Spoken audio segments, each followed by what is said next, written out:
봤던 안토니오 사지 신부님의 치유의 순간 계속 보도록 하겠습니다. 오늘은 모세의 기도부터 보겠습니다. 신부님이 이렇게 얘기합니다. 하느님의 말씀은 마치 바다와도 같습니다. 그 깊은 곳으로 들어가면 거기서 우리는 삶을 위한 많은 보화를 발견할 수 있습니다. 하느님의 말씀을 바다에 비유를 하셨는데 저는 이 비유가 참 마음에 들어요.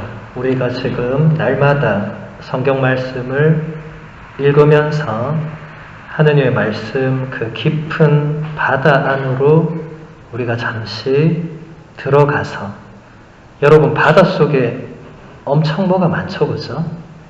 근데 바다 겉으로 보면 그냥 뭐가 안 보이지만 바다 속으로 들어가면 그 안에 물고기만 있는 게 아니죠.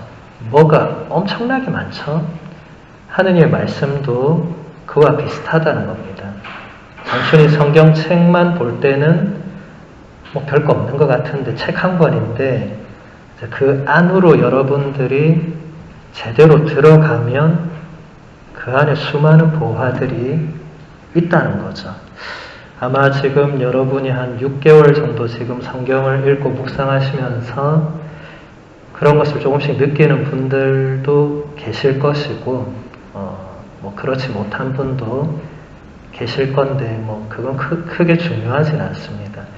어쨌든 여러분들이 성경을 펼칠 때 또 이렇게 미사를 드릴 때 또 어디선가 성경 말씀 혹은 그 설명 이런 걸 접하게 될 때 바다를 한번 이렇게 떠올리면 무언가 하느님께서 우리에게 주시고자 하는 보물이 거기에 반드시 있다. 내가 미처 그 순간 건지지 못할지라도 그러하다 라는 겁니다. 탈출기 17장 8절에서 13절의 말씀입니다. 그때 아말렉족이 몰려와 르피딤에서 이스라엘과 싸움을 벌였다. 그러자 모세가 여호수아에게 말하였다. 너는 우리를 위하여 장정들을 뽑아 아말렉과 싸우러 나가거라.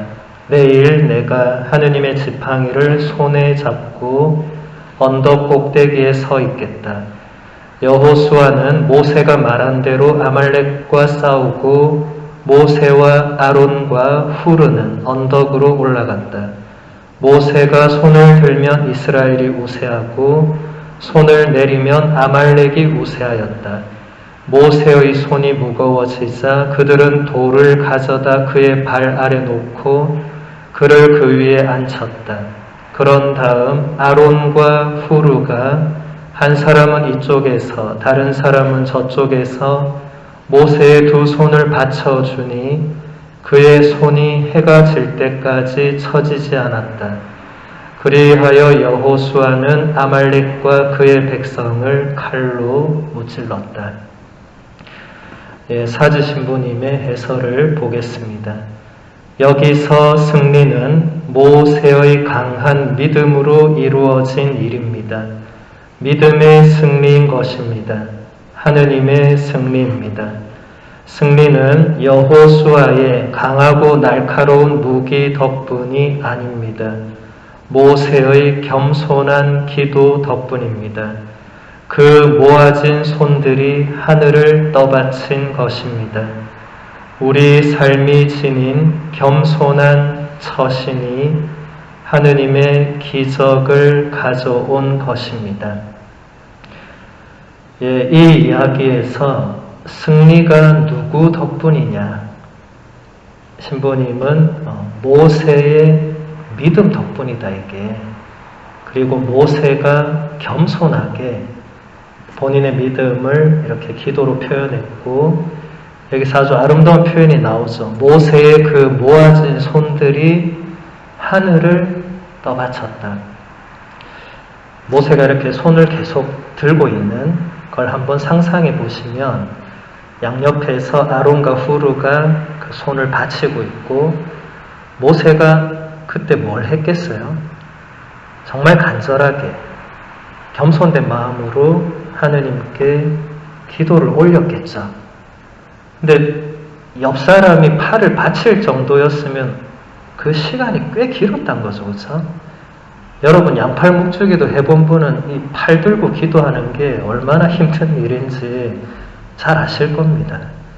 이거 오래 못 들고 있어요. 양손 들고 기도하는 이게 보통 일은 아니죠. 누가 계속 받쳤다는 거는 계속 팔 들고 기도했다는 건데 그만큼 모세가 겸손한 마음으로 기도를 드렸다. 그래서 하느님의 기적을 가져올 수 있었다. 계속 본문을 보면 우리가 믿는 하느님은 우리 삶의 겸손한 행위를 통해서 기적을 베푸시는 분입니다. 순례자들은 무릎으로 언덕이나 계단을 기어서 오르며 기도합니다. 이것은 겸손한 방법입니다. 또한 성체 앞에서 한쪽 무릎을 꿇고 공경을 드리기도 합니다. 이 또한 겸손한 방법입니다. 우리는 기도 지향을 자신의 노트에 적습니다. 이것도 겸손한 방법입니다. 여기서 신부님이 중요한 몇 가지를 우리에게 말씀하고 계시는데 우리가 믿고 있는 하느님은 우리의 어떤 겸손함을 통해서 당신의 일을 하신다. 몇 가지 예를 들고 있죠. 다 아름다운 예들입니다. 순례자들이 성지에서 무릎으로 언덕이나 계단을 이렇게 가면서 기도하는 모습, 굉장히 겸손한 모습, 굉장히 아름다운 모습이죠. 여러분들도 성지에 가셔서 이렇게 해보신 분이 있을지 모르겠는데 이거 함부로 하면 큰일 납니다. 특히 저처럼 몸이 무거운 사람들은 바로 무릎이 나가기 때문에 바로 그렇게 하면 안 돼요. 근데 그게 어쨌든 그 마음이 제가 파티마를 가서도 그렇고 또 로마의 그 성계단 성당 이런 데 가서도 그렇고 반드시 무릎을 꿇고 기도하는 분들이 계시거든요. 근데 저는 그 모습을 보는 자체가 정말 저렇게 기도하는데 하느님께서 뭘 안 들어주시겠나 이런 생각을 많이 했어요.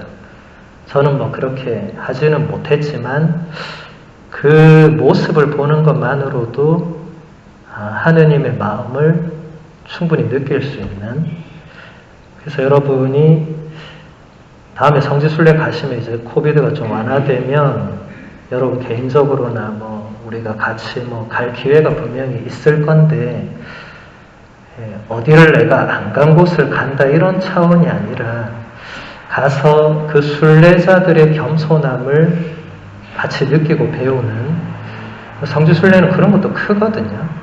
저는 성지순례를 가서 성지 자체에서 느끼는 것도 많았지만 거기서 이름 모를 순례자들이 하고 있는 어떤 동작들, 기도하는 모습들, 이런 게 저에게는 큰 울림이 된 적이 많았어요. 성지에 가면 사람들이 다양한 형태로 기도를 해요. 다양하게.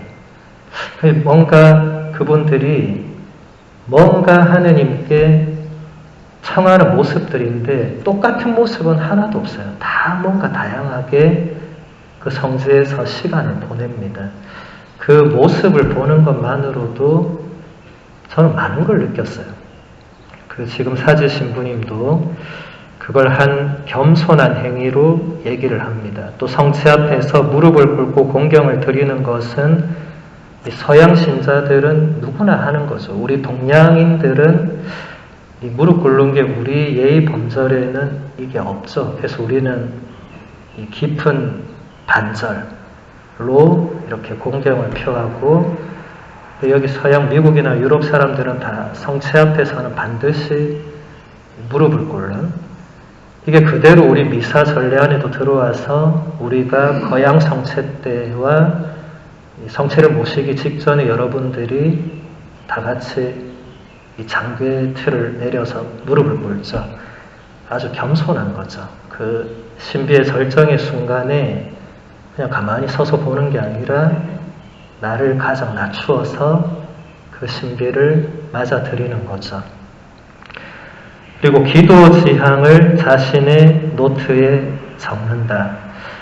이거 예전에 많이 하던 건데 요즘은 많이 안 하는 것 같아요. 이렇게 신자들 보면 예전에 제가 신학교 다닐 때나 예전 신자들은 기도 노트 혹은 묵상 노트, 뭐 성경 그런 노트가 있었어요.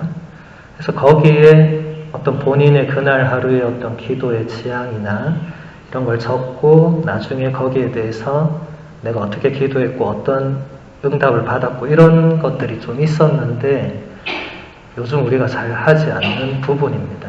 근데 아마 이 사지신 분이 속한 공동체나 혹은 인도의 가톨릭 신자들은 아직도 이런 걸 많이 하는 것 같아요. 이런 얘기를 하시는 거 보면.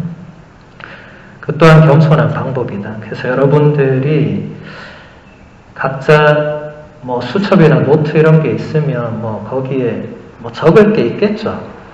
주로 여러분들은 아마 여러분들의 그 플랜을 적겠죠. 그날 혹은 그 달 혹은 뭐 1년의 계획 이런 거. 근데 이런 기도 지향들을 거기 적는 것도 좋은 방법입니다. 적고 또 본인의 기도도 한번 적어보고 또 주님의 응답이 어떻게 왔는지도 한번 나중에 적어보고 이러면 이 노트가 본인에게 큰 보물이 될 수 있겠죠. 계속 본문을 보면 교회는 우리에게 말합니다. 근원으로 돌아갑시다. 늦지 않았습니다. 우리가 근원으로 돌아갈 때 쇄신이 일어납니다. 성경이 말하는 하느님의 사랑을 따릅시다. 우리 삶에서 겸손한 방법을 통해 기적을 이루시는 하느님 사랑의 힘을 신뢰합시다. 믿음은 겸손과 연결되어 있습니다. 겸손한 믿음이 승리할 것입니다. 근원으로 돌아가자. 이것은 지난 세기에 제2차 바티칸 공의회라고 아마 여러분들이 저를 통해서 듣거나 그 이전에 들으셨거나 1962년부터 1965년까지 4년에 걸쳐서 가톨릭 교회가 전체 주교님들이 모이셔서 회의를 한 거예요. 이 회의의 모토가 근원으로 돌아가자였습니다.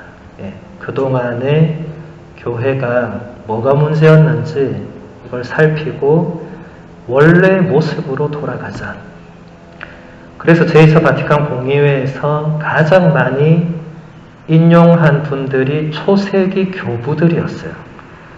그러니까 교회 초창기 때 정말 이 교회를 위해서 헌신했던 분들을 다시 찾아서 그분들이 무엇을 말했는지를 보고 그분들의 가르침과 정신대로 다시 교회를 그런 모습으로 바꾸려고 했던 엄청난 시도였습니다.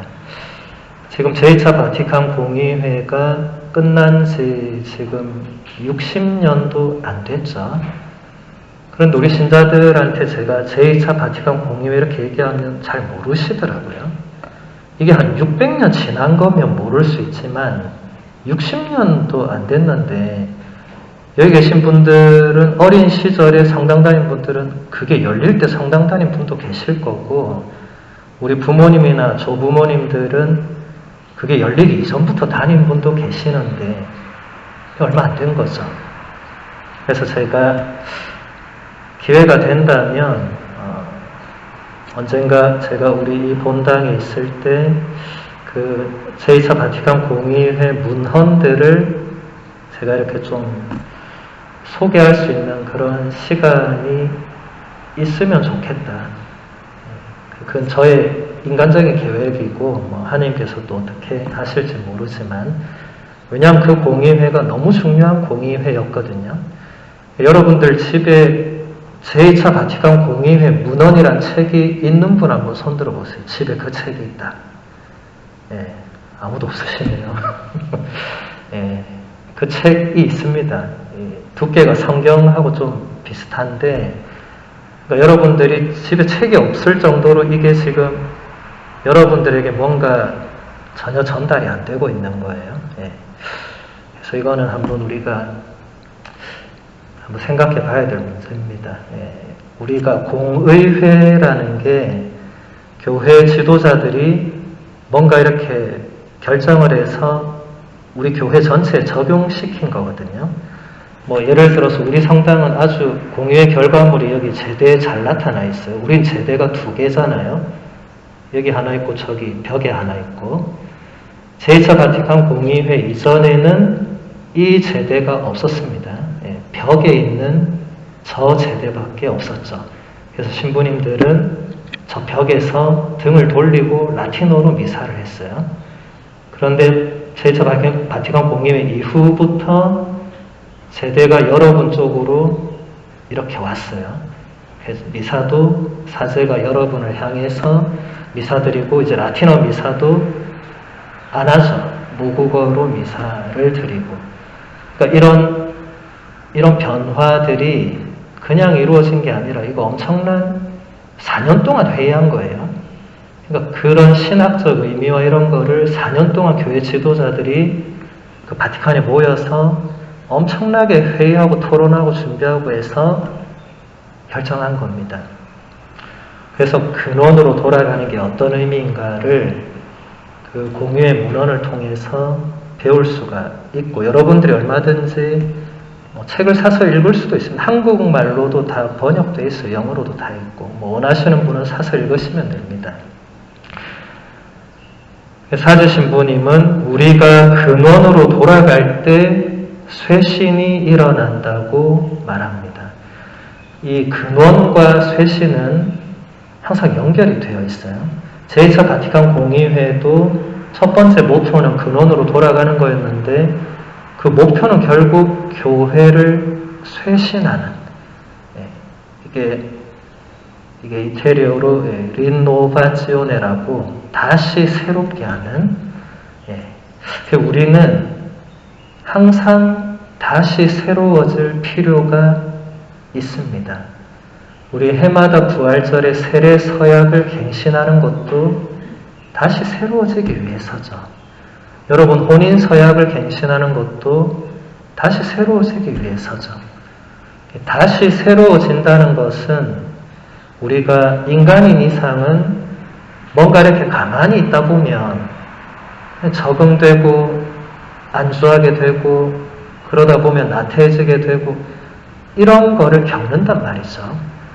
그런데 그런 사람들이 모여있는 교회 공동체도 그러다 보면 똑같은 길을 가게 된다는 거죠.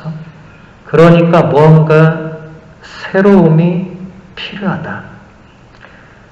물론 우리가 믿고 따르는 이 예수 그리스도라는 분은 프란치스코 교황님의 표현을 빌리면 영원한 새로움이십니다. 저분은 언제나 새롭기 때문에 영원한 새로움인데, 그래서 우리는 언제나 다시 예수님께로, 다시 복음으로, 다시 근원으로 이런 끊임없는 그런 돌아가는 과정이 필요하다는 거죠. 그리고 지금 사제 신부님은 계속해서 겸손을 말하고 있습니다. 믿음은 겸손과 연결되어 있습니다. 겸손한 믿음이 승리한다. 제가 아까 조배 시작 때 읽어드린 필리피서 2장 1절에서 11절도 그 예수님의 겸손함을 사도 바오로가 노래한 거죠. 예수님의 그 겸손함이 결국 악에 대한 승리를 가져온 거죠.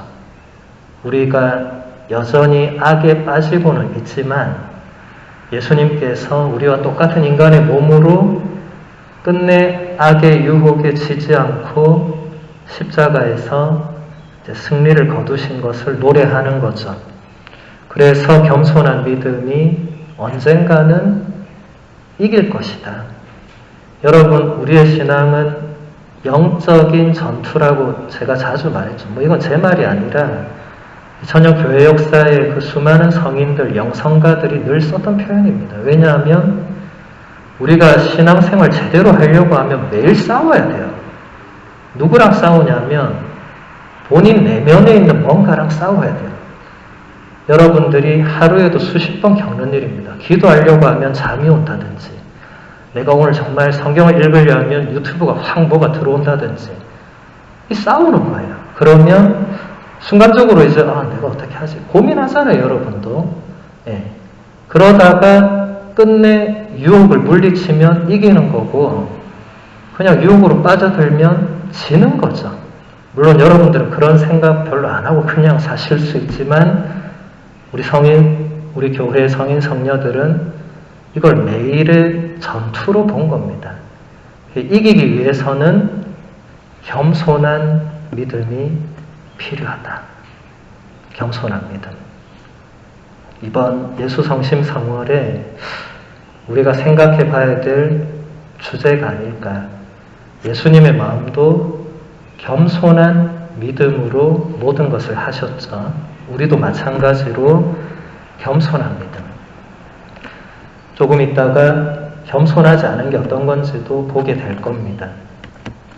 본문을 계속 보면 때로는 부부 관계가 나쁠 수도 있고 실패할 수도 있습니다. 그것은 겸손한 마음으로 기도하지 않았기 때문입니다. 남편과 아내 사이에는 깊은 영적 유대가 있어야 합니다. 오늘날 우리가 놓치고 있는 것이 바로 이 부분입니다. 얼마나 많은 부부가 함께 무릎을 꿇고 자신의 배우자를 위해서 기도할까요? 오늘날 우리가 놓치고 있는 것이 바로 기도입니다. 자녀들을 위해서 기도하듯이 배우자를 위해서도 기도해야 합니다. 사제 신부님의 이 진단이 100% 여러분들에게 다 적용된다고 할 수는 없겠지만 이 근본적인 문제를 짚어내는 것에는 저도 동의를 합니다. 부부 관계뿐만 아니라 모든 관계에서 본질은 서로를 위한 기도가 있어야 되거든요. 이건 굉장히 중요한 거예요. 근데 많은 신자들이 그 관계 안에서 기도가 지금 빠져있다고 신부님은 느낀 거예요. 이건 저도 똑같이 느끼는 겁니다. 우리가 관계를 맺고 있다는 것은 이게 그냥 유지될 수는 없습니다. 수많은 관계가 있죠. 이 수많은 관계가 그냥 잘 유지될 수는 없습니다. 노력이 필요하죠. 우리는 신앙인이니까 우리의 노력은 1차적으로는 기도가 되어야 됩니다. 이 관계가 하느님 보시기에 좋도록 하느님 뜻에 맞도록 끊임없이 기도해야 되는데 요즘 신자들이 그게 보이지 않는다는 걸 신부님이 얘기하는 거죠. 기도가 조금씩 빠지게 되면 그 관계는 하느님 보시기에 좋은 방향으로 가지 않고 인간적인 방향으로 흘러가게 돼서 결국은 뭔가 좋지 않은 결과를 내게 되는, 매번 다 그런 건 아니지만 기도가 빠져있는 관계가 과연 우리에게 어떤 영적 유익을 주는가 저는 잘 모르겠어요. 그런 관계가 저에게 크게 유익을 주거나 그런 건 저는 잘 못 느낀 것 같아요.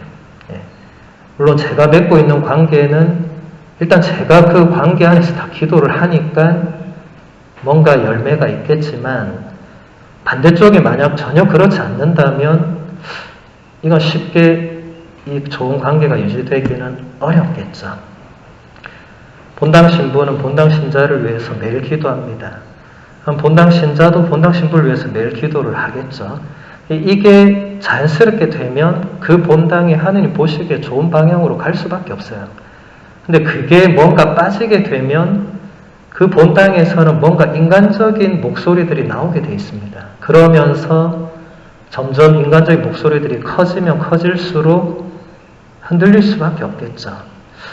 기도란 것은 저는 본당에 이렇게 와서 특히 우리 이튼처럼 이렇게 조용한 시골 본당에 와서 요한 마리아 비안네 신부님을 자주 떠올려요. 기도하실 때.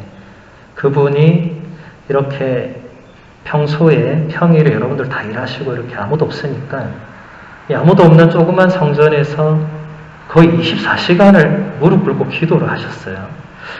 제가 몇 번 따라하려고 해보니까 저는 좀 힘들겠더라고요. 저는 할 일이 많아. 예, 그래도 저도 비안내 신부님을 생각해서 그래도 여기 와서 기도할 때 여러분들을 위해서 기도하는데 그때 비안내 신부님이 어떤 마음으로 기도하셨을까 그런 생각을 많이 합니다.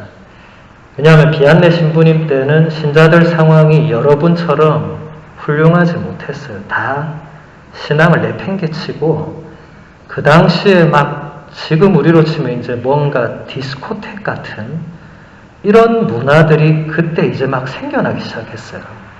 그러니까 사람들이 이제 모여서 이제 술 마시고 춤추고 노래하는 이제 이런 뭔가 유희를 이제 알게 되는 이게 나쁜 건 아닌데 이제 뭔가 그런 새로운 뭔가가 확 들어오니까 이제 사람들이 성당을 안 오는 거예요. 그냥 시간만 나면 그런 장소를 가게 되는 비안내 신부님이 그런 걸 보고 굉장히 충격을 받죠.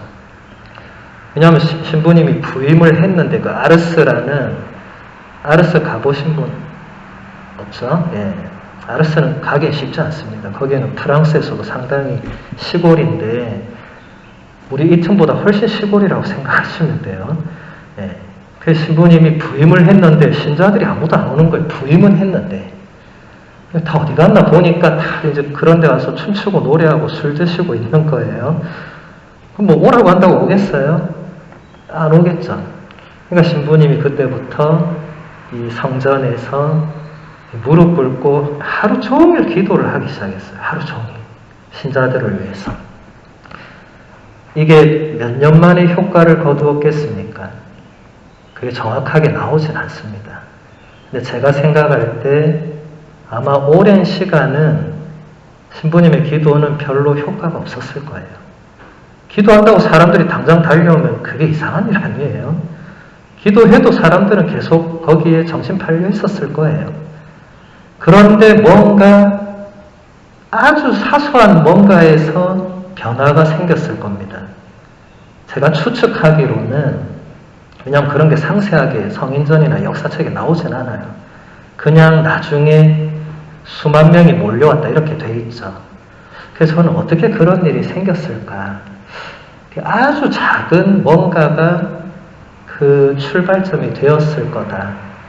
뭐 예를 들어 동네 꼬마아이가 지나가다가 뭐 성당을 우연히 들어갔는데 이거 저희 추측입니다. 실제 상황은 아니고 신부님이 무릎 꿇고 기도를 하고 있는 거예요.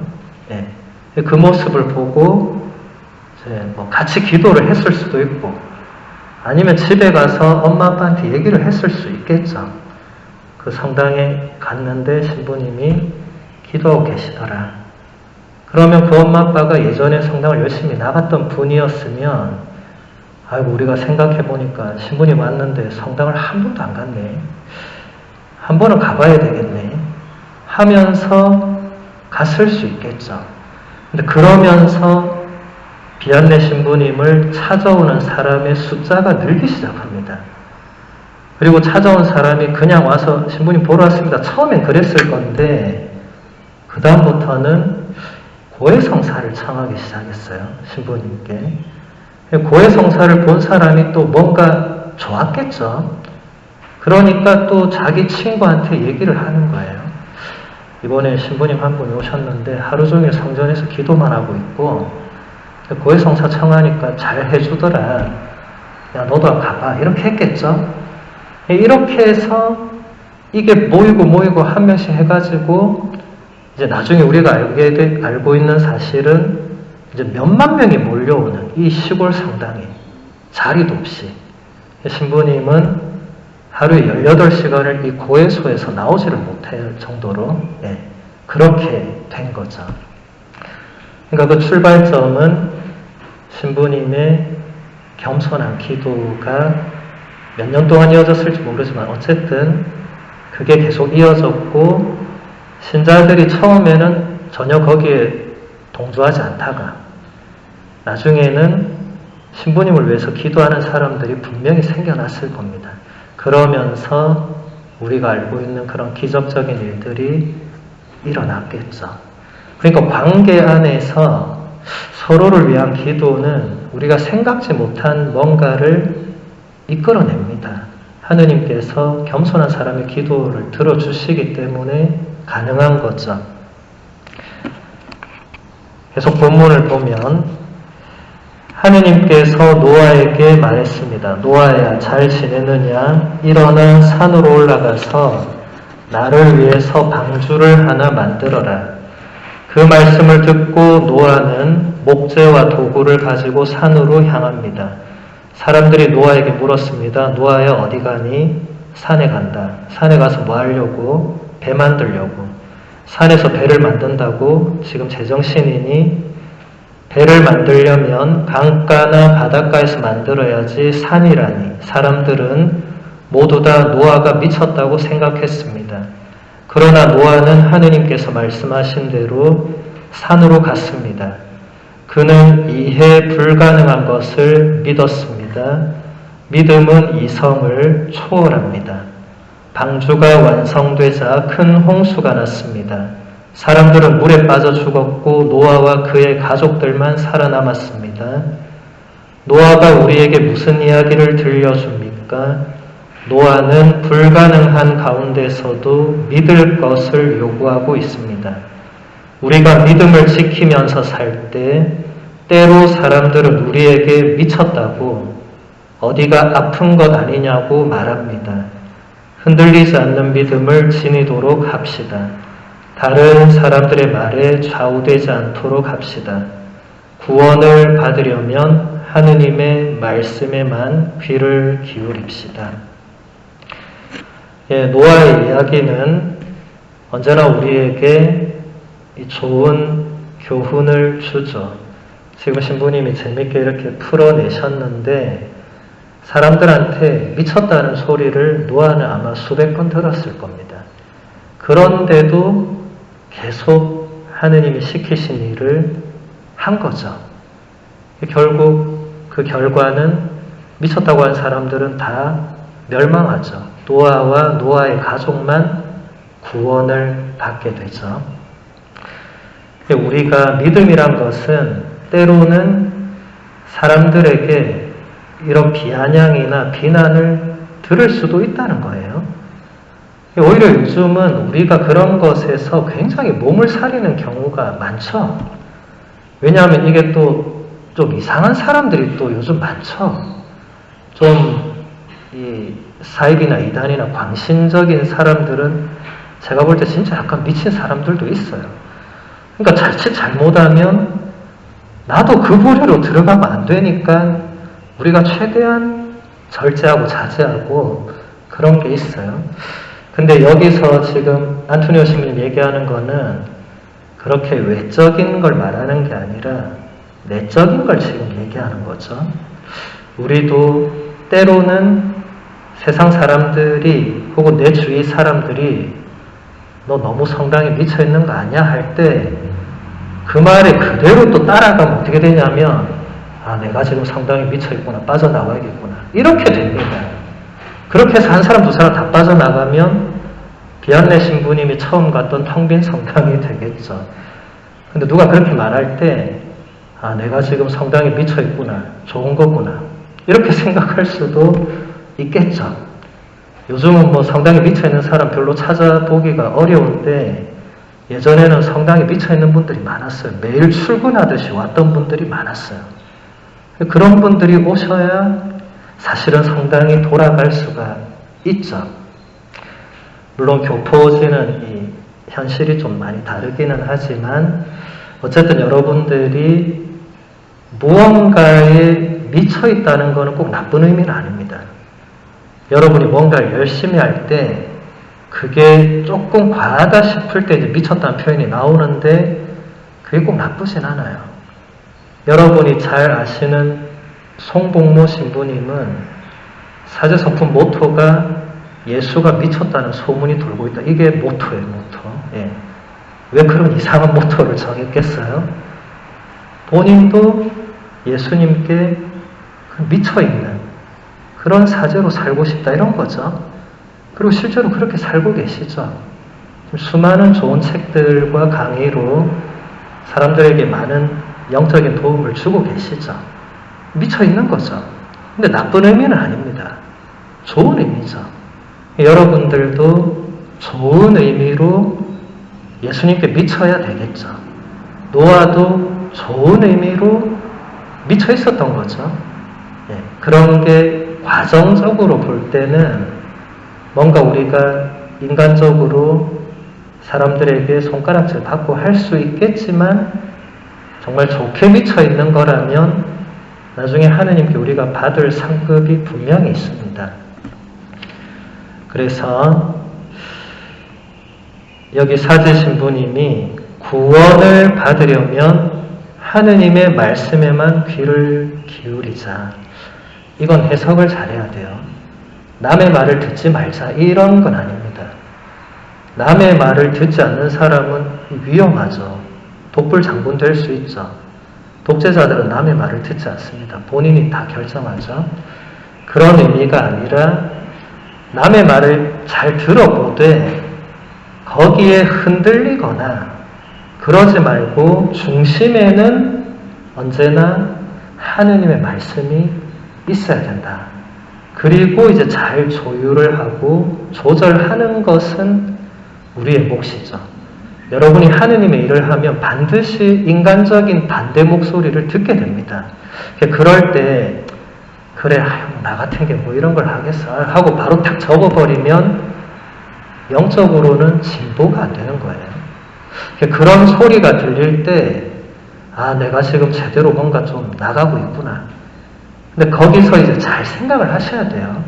사람들이 얘기하는 거는 잘 들어봐야 돼요. 정말로 나를 위해서 나에게 정말로 도움이 되는 것처럼 얘기하지만 사실 안 그런 경우도 있어요. 우리 예전에 제가 욥기를 볼 때 그런 얘기를 했었죠. 욥의 세 친구들은 정말 욥을 위해서 달려와서 욥에게 뭔가를 얘기해주는 굉장히 좋은 친구들 같았지만 결과적으로는 아니었습니다. 셋 다 아니었어요. 욥은 다행히 3명 다 그 말에 빠져들지 않았어요. 끝내 하느님께 대한 믿음을 지켰죠. 우리도 그런 경우들이 발생할 수 있어요. 왜냐하면 욥의 친구들이 나쁜 의도를 가지고 고의적으로 막 그렇게 하지 않았습니다. 그냥 본인이 생각하는 걸 있는 그대로 얘기한 거예요. 그러니까 우리 주위에도 나쁜 사람보다는 나를 위해 주는 좋은 사람이 많은데 그분들이 하는 말도 잘 들어봐야 돼요. 들으면서 내가 말씀 안에서 뭔가 느꼈던 그거와 방향이 같거나 일치되면 그건 오케이. 그런데 뭔가 내가 분명히 요즘 듣고 있는 말씀, 읽고 있는 말씀은 이 방향인데 사람들이 얘기하는 건 반대쪽으로 가면 그럴 때 이 사제 신부님의 말씀은 정확하게 적용이 됩니다. 그럴 때는 하느님의 말씀에만 귀를 기울여야 된다. 여러분 이런 경우들이 분명히 올 거예요. 뭐 몇 번 왔다 간 사람도 있을 수 있고 말씀의 중심을 두는 것은 쉽지 않습니다. 우리가 왜 매일 지금 말씀을 읽겠어요? 그래야 하루를 그래도 말씀을 중심에 놓고 살 수 있는 가능성. 여러분이 제가 지금 읽는 것만 이렇게 하지 그 이후의 작업에 대해서는 제가 전혀 코멘트를 하지 않습니다. 왜냐하면 그렇게까지 하면 너무 여러분들에게 뭔가를 제가 제약을 하는 걸 수도 있기 때문에 읽는 이후의 작업들은 여러분 각자에게 맡겨져 있죠. 근데 제가 바라는 게 있다면 그날 읽었던 말씀 중에 하나라도 와닿은 거나 내가 이 말씀이 뭔가 나에게 힘을 주는 거야 이런 것을 그날 하루에 중심에 놓고 붙들고 사는 그런 연습들 이런 것들을 여러분들이 해보신다면 하루하루가 조금씩 달라질 수 있겠죠.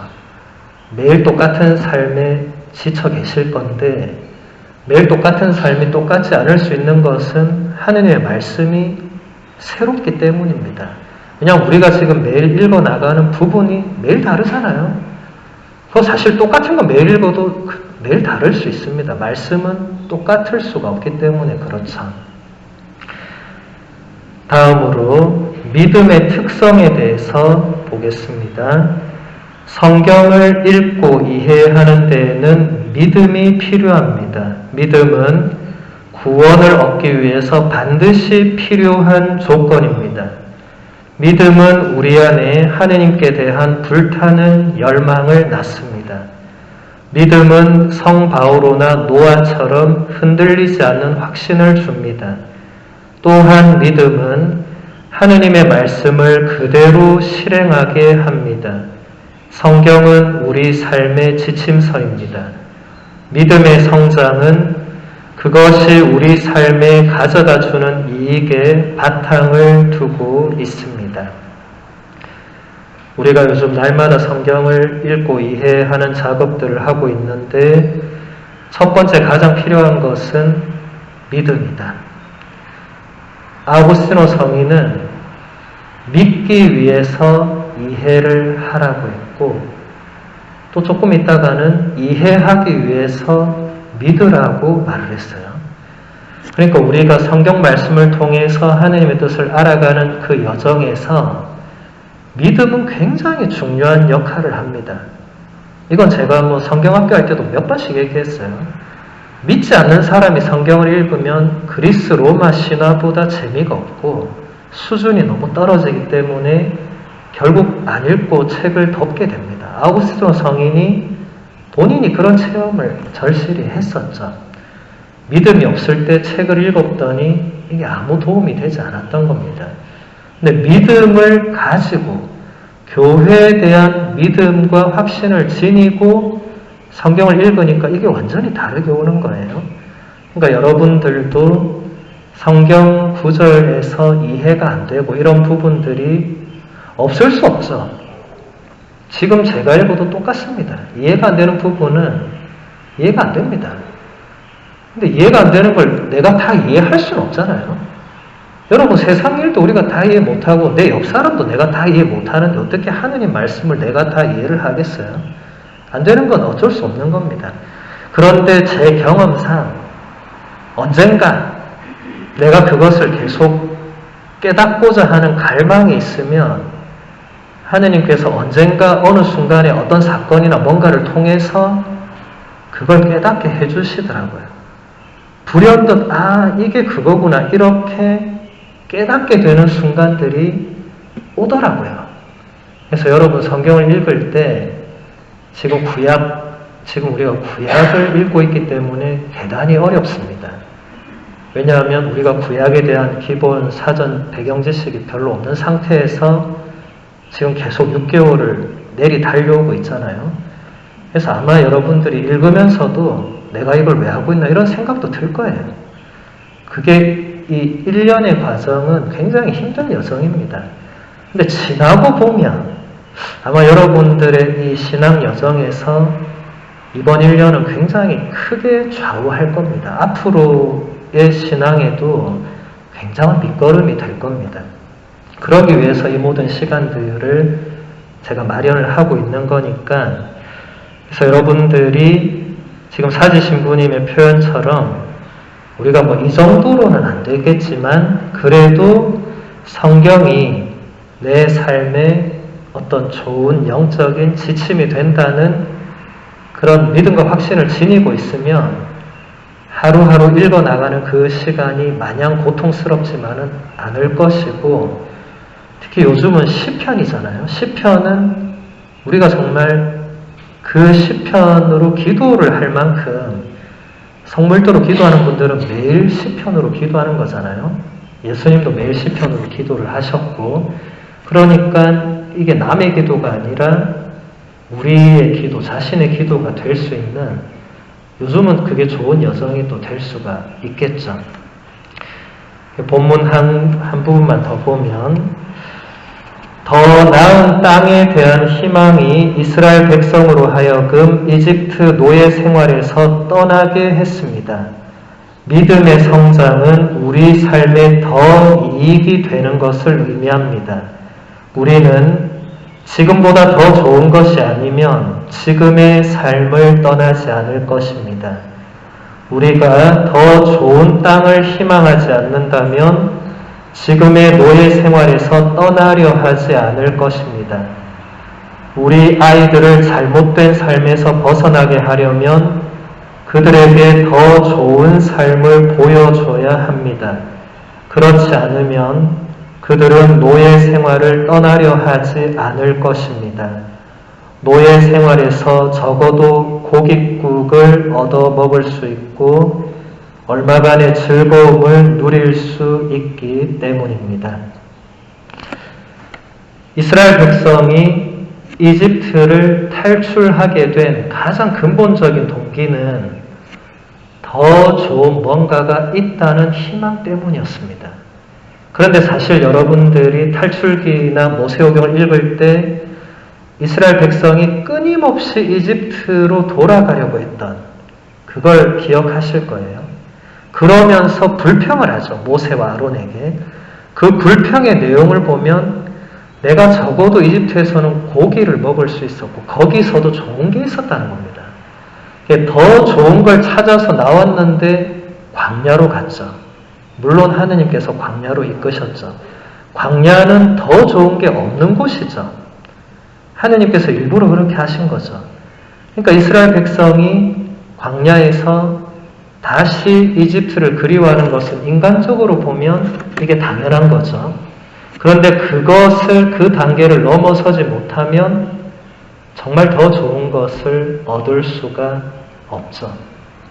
그래서 이스라엘 백성 그 1세대는 모세를 포함해서 아무도 약속의 땅으로 들어가지 못하게 되죠. 그래서 여기서 우리가 볼 수 있는 것은 믿음의 성장도 지금보다 더 좋은 뭔가를 우리가 바라고 희망을 하지 않으면 지금의 영적 상태에 계속 머무르게 된다는 겁니다. 사실 수많은 신자들이 그렇게 살고 있어요. 너무 안타깝지만 어떻게 할 수가 없어요. 제가 모세 같은 강력한 지도자가 아니어서 그럴 수도 있고 요즘은 모세의 할아버지가 와도 신자들이 눈도 깜짝 안 할 거예요. 제가 생각하기에는. 예. 왜냐하면 이제 사람들은 뭔가 자기의 신앙생활을 본인이 결정합니다. 시대적 흐름이 그렇잖아요. 내 삶과 내 선택을 누구도 좌지우지할 수 없어요. 네. 본인이 선택해요. 본인이 선택하는데 더 좋은 게 있다는 희망으로 좀 힘든 길을 가라고 누가 옆에서 권유하면 갈 수도 있겠지만 대부분은 이 정도만 하면 되지 뭐. 이렇게 될 가능성이 높죠. 그게 이스라엘 백성이 끊임없이 돌아가려고 했던 그 모습과 똑같습니다. 그리고 문제는 우리의 아이들도 그 영향을 그대로 받게 된다. 그래서 여기서 보면 우리 아이들을 잘못된 삶에서 벗어나도록 하려면 그들에게 더 좋은 삶을 보여줘야만 한다. 그렇지 않으면 아이들이 잘못된 삶이 잘못됐다고 느끼지도 못할 뿐만 아니라 지금 세계적인 흐름이 아이들을 막 휩쓸고 있죠. 그렇죠? 그러면 많은 부모님들은 그냥 손 놔버립니다. 이건 뭐 내가 어떻게 할 수 있는 게 아니다. 손 놓는 순간에 이건 이제 완전히 끝나는 거죠. 뭔가 더 좋은 게 있다는 것, 더 의미 있는 삶이 있다는 것, 그런 것을 보여줘야만 된다. 그러지 않으면 이집트라는 이 강한 이 생활, 지금 신부님은 계속 노예 생활이라고 표현을 하죠. 노예 생활이라는 게 진짜 옛날의 노예 그게 아니라 뭔가 우리와 우리의 자녀들이 뭔가 하느님 뜻에 맞지 않는 길에 젖어들어 있다면 그게 노예 생활입니다. 거기서 빠져나와야 되는데 거기서 어떻게 빠져나와요? 더 좋은 게 있다는 것을 보여줘야만. 사실 지금 우리 자녀 세대들은 그런 걸 많이 못 보고 자랐을 수도 있겠죠. 여러분들은 그래도 신앙이 깊은 부모님 세대, 신앙이 깊은 세대의 모습들을 보고 신앙생활을 하는 분들이 그래도 있었을 겁니다. 뭐 저도 그렇고. 근데 그런 거 없이, 물론 지금 제가 말하는 건 신앙에만 한정된 건 아니지만, 지금 우리 자녀들은 자라면서 뭔가 좋은 것을 보기 전에 나쁜 걸 먼저 보게 될 위험이 훨씬 크죠. 특히 요즘처럼 이렇게 인터넷과 매체가 발달하면 할수록 아이들은 좋은 걸 먼저 보기가 어렵습니다. 여러분 뉴스만 틀면 뭐가 나오죠? 우크라이나 전쟁이 나와요. 전쟁을 비춰주는 모습은 뭐가 나오죠? 다 부서진 건물과 쓰러져 있는 죽어가는 사람 이런 게 애들이 그걸 그냥 봅니다. 이제 뭐 막을 장치가 없어요. 그게 그대로 들어가면 어른들은 그래도 이게 뭔가 이 전쟁은 안 되고 막 이렇게 하지만 아이들은 그걸 보고 무슨 생각을 할지 몰라요.